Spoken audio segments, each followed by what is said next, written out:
Aver sperimentato la ricetta dematerializzata è stata un'esperienza pesante all'inizio, abbastanza non comprensibile immediatamente nelle sue funzioni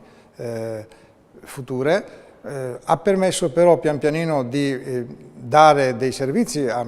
come medico di medicina generale più validi ai miei pazienti, in quanto c'è stata la necessità di verificare i database, quindi di migliorare errori che c'erano all'interno e che prima non erano percepiti,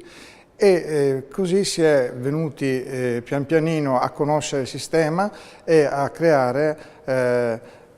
una funzione abbastanza avanzata, ma che allo stesso tempo possa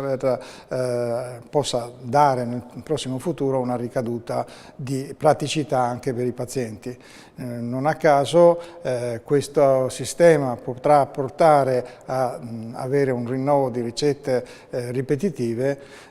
anche a distanza con tutti i sistemi della comunicazione attuali. Con questa possibilità c'è l'opportunità per il paziente che con un SMS possa ordinare un farmaco al proprio medico anche se non si trova in quel momento nel suo comune di residenza,